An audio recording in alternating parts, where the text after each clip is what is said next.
Mission Walk, India's #1 most advanced rehabilitation and physical therapy center, Manikonda, Alkapur Road. Call 9177-300-194.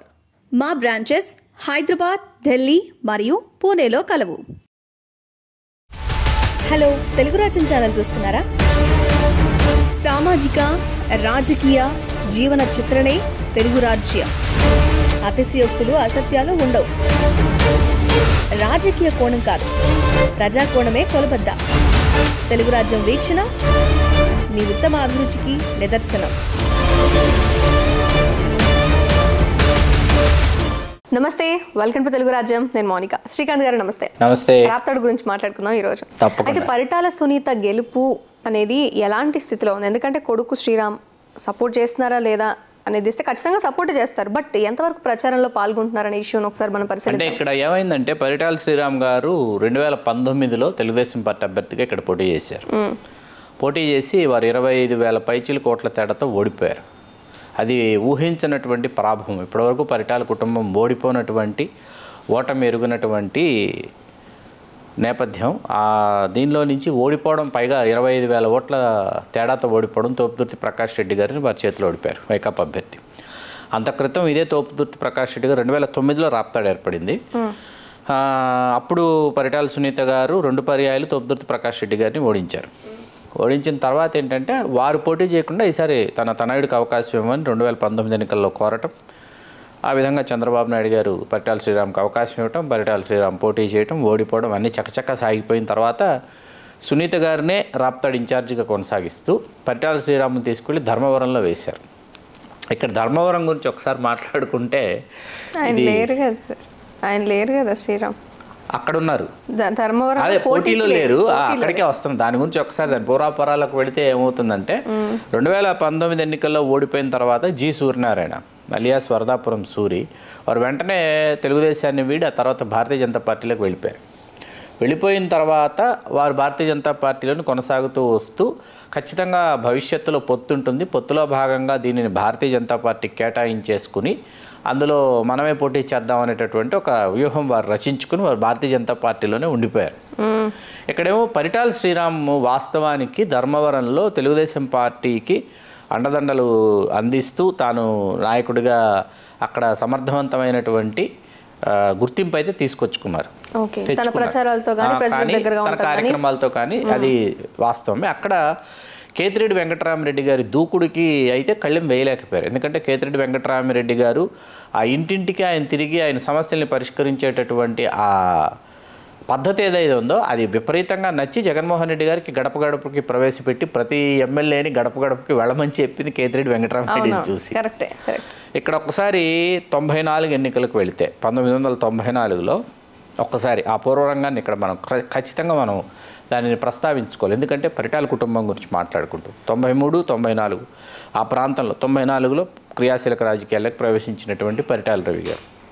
ఆయన ప్రవేశించిన తర్వాత ఏమైందంటే ఇక్కడ కమ్మ వర్సెస్ రెడ్డిగా మారిపోయినటువంటి నేపథ్యం. ఎందుకంటే ఖచ్చితంగా ఏంటంటే రెడ్డి సామాజిక వర్గం తమ ఆధిపత్యాన్ని ప్రదర్శిస్తూ వచ్చినటువంటి సమయం అది.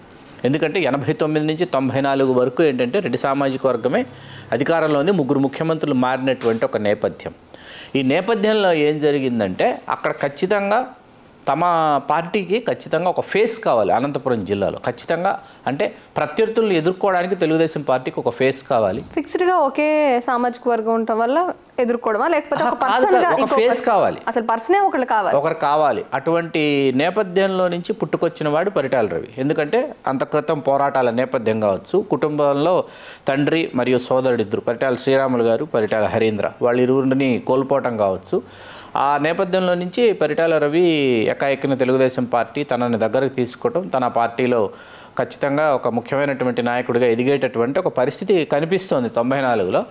ఆ సమయంలో ఏంటంటే 83, 85, 89లో కూడా గెలిచినటువంటి శాసనసభ్యుడు, ధర్మవరం శాసనసభ్యుడు ఎన్టీ రామారావు గారు వీరాభిమాని జి నాగిరెడ్డి గారు. వారు ఎన్టీ రామారావు గారు క్యాబినెట్లో రాష్ట్ర మంత్రిగా కూడా వేశారు. వారు జేసీ దివాకర్ రెడ్డి గారు కలిసి రవి గారిని ఎన్నికలకు ముందే అంతమొందించేసేయాలనేటటువంటి ఒక కుట్రకు తెర తీశారన్నటువంటి ఒక ప్రచారం అయితే విపరీతంగా జోరందుకుంది, రియాలిటీతో సంబంధం లేకుండా జోరందుకుంది. ఇది వాస్తవంగా ఎంత దూరం వెళ్ళిపోయిందంటే స్వయంగా ఎన్టీ రామారావు గారు నాగిరెడ్డి గారిని, పరిటాల రవి గారిని హైదరాబాద్ పిలిపించుకొని పంచాయతీ చేసే స్థాయికి వెళ్ళింది. ఇది ఎన్టీ రామారావు గారు స్వయంగా ఇద్దరిని పిలిపించుకున్నారు. రవి గారి యొక్క వారు ఏం చెప్పారంటే ఎట్టి పరిస్థితుల్లో నాగిరెడ్డి గారికి సీట్ ఇవ్వకూడదు, ఇస్తే నేను వెళ్ళిపోతాను అని రవి గారు. అంటే వాస్తవానికి అంత క్రితం జిల్లా స్థాయి సమావేశం జరిగింది. జిల్లా స్థాయి సమావేశంలో పరిటాల రవి గారు తన దూకుడిని ప్రదర్శించారు. దూకుడిని ప్రదర్శించిన తర్వాత జి నాగిరెడ్డి గారు మనస్తాపం చెందారు. జి నాగిరెడ్డి గారు వాస్తవానికి ఎన్టీ రామారావు గారు వీరాభిమాని. ఎన్టీ రామారావు గారు స్వయంగా వారి ఇరువురిని పిలిపించుకున్నటువంటి ఆ సందర్భం ఏదైతే ఉందో ఆ సందర్భంలో మీ సీనియర్ కాబట్టి ఆయన క్యాబినెట్ మినిస్టర్ కూడా చేశారు, వెరీ సీనియర్ కాబట్టి పార్టీలో సారీ చెప్పమని రవి గారికి చెప్పారు. మీరు చాలా దురుసుగా ప్రవర్తించారంట జిల్లా స్థాయి సమావేశంలో, మీరు సారీ చెప్పాలన్నారు.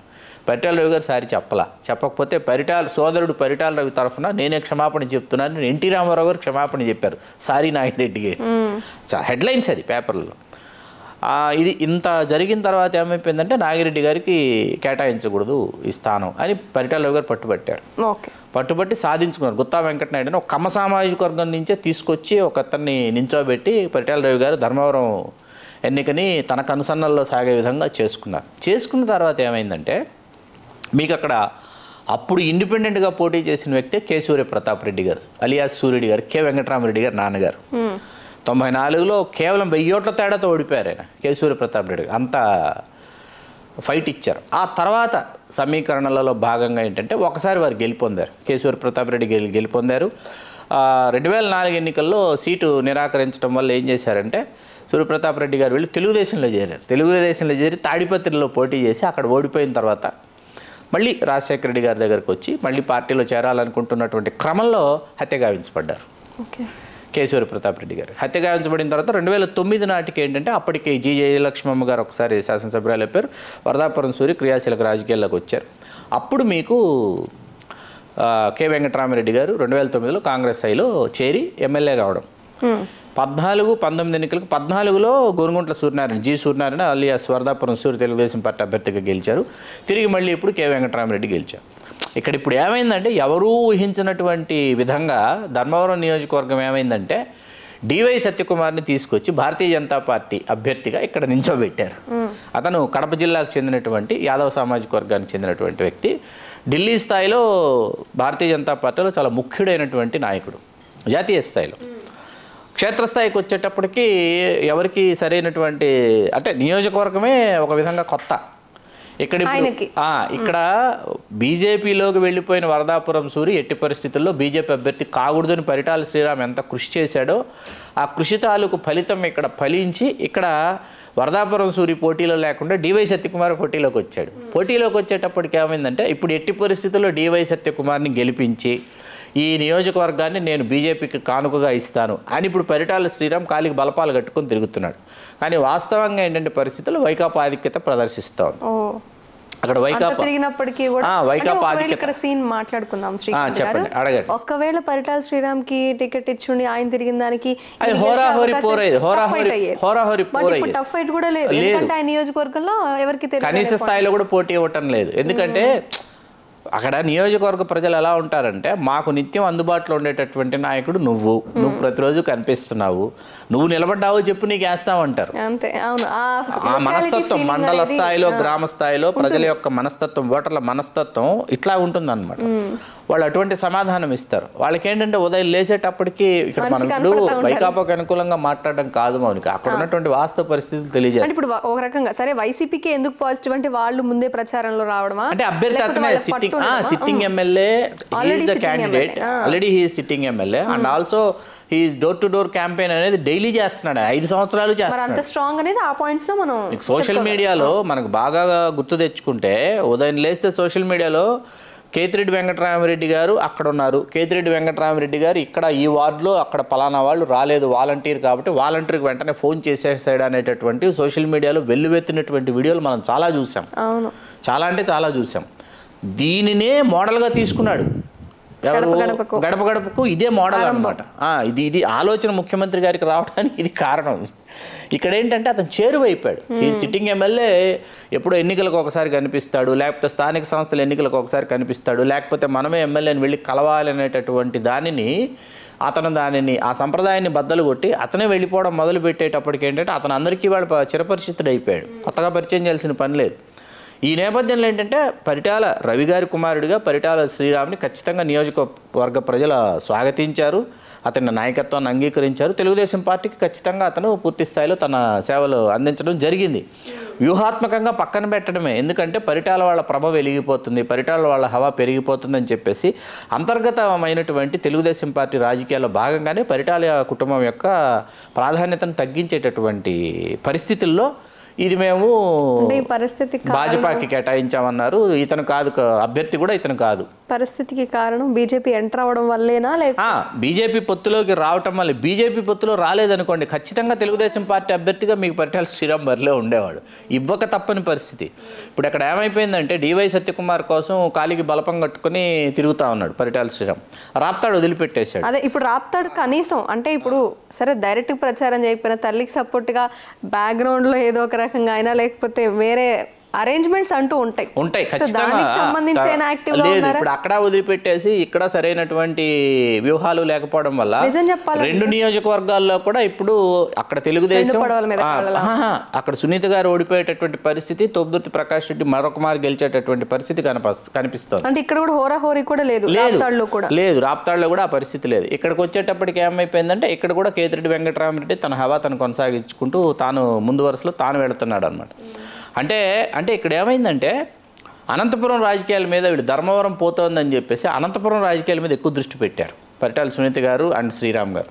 పెట్టి ఏం చేశారు, అనంతపురం ప్రభాకర్ చౌదరిని వినిపించింది కాస్త. అంటే తెలుగుదేశం ఇస్తే నాకు ఇవ్వండి, నాకు ఇవ్వకపోతే ఎవరికి ఇచ్చినా కూడా నేను చేయను, నేను స్వతంత్ర అభ్యర్థిని, ఇవన్నీ ఇత్యాది స్టేట్మెంట్లన్నీ ఇచ్చాడు ప్రభాకర్ చౌదరి గారు. ఆయన 3 సార్లు పోటీ చేస్తే 2 సార్లు ఓడిపోయి ఒకసారి గెలిచారు. ఒకసారి గెలిచినటువంటి వ్యక్తి, అది కూడా ఏంటి, తెలుగుదేశం పార్టీ, భారతీయ జనతా పార్టీ, జనసేన 2014 ఆ ప్రభంజనంలో ఆ పొత్తులో భాగంగా గెలిచాడు ఆయన ఇన్ని డిమాండ్లు వినిపించాడు తెలుగుదేశానికి. వీళ్ళు ఎప్పటి నుంచో అనంతపురంలో ప్రభాకర్ చౌదరికి చెక్ పెట్టాలని చూస్తున్నారు పరిటాల వర్గం.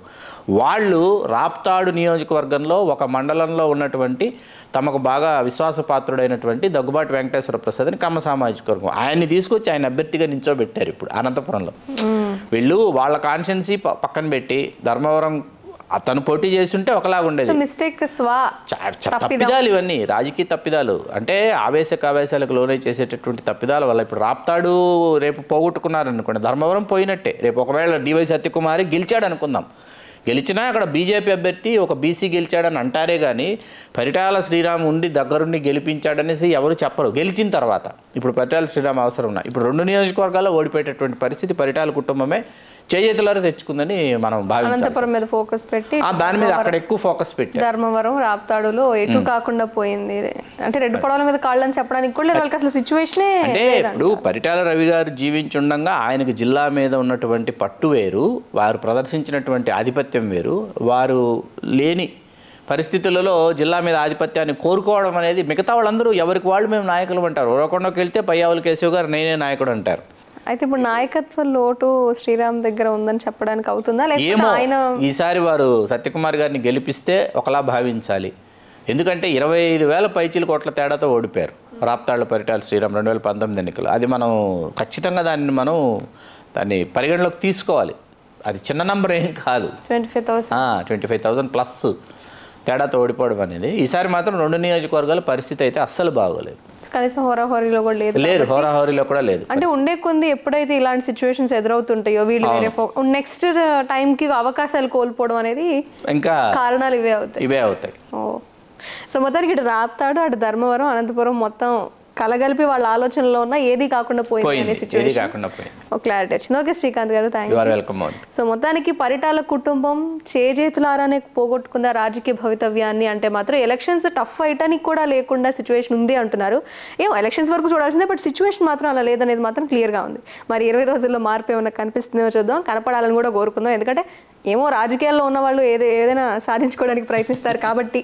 సో అది situation. So keep watching Telugu Rajyam. Thank you Srikanth గారు. You are welcome. నమస్తే, నేను మోనిక. తెలుగు రాజ్యం ఇక ఊరూరా రాబోతోంది. దినదిన ప్రవర్ధమానమవుతున్న తెలుగు రాజ్యం ఛానల్కు 2 తెలుగు రాష్ట్రాల్లోని 42 లోక్సభ నియోజకవర్గాల నుంచి న్యూస్ కంట్రిబ్యూటర్స్గా వ్యవహరించడానికి యువతను ఆహ్వానిస్తోంది. జర్నలిజం పట్ల ఆసక్తి, కనీస సామాజిక రాజకీయ పరిజ్ఞానం, స్థానిక పరిస్థితులపై మంచి అవగాహన, స్థానిక పరిచయాలు, గౌరవప్రదమైన జీవనం ఉంటే సరికొత్త సామాజిక విప్లవంలో మీరు కూడా భాగస్వాములు కావచ్చు. మీ అంతరంగాన్ని ఆవిష్కరించవచ్చు. ప్రతి లోక్సభ నియోజకవర్గ పరిధిలో 2కి అవకాశం ఉంటుంది. 30 నుంచి 35 ఏళ్ల మధ్య వయస్కులై జర్నలిజం పట్ల అభిరుచి, ఆసక్తి కలిగిన యువతి యువకులు తమ వివరాలు, జీవన విధానం, ఆసక్తి గల ప్రాంతం, పాస్పోర్ట్ ఫోటోతో కలిపి ఈ దిగువన నంబర్కు వాట్సాప్ చేయొచ్చు. నంబర్ 8125150555.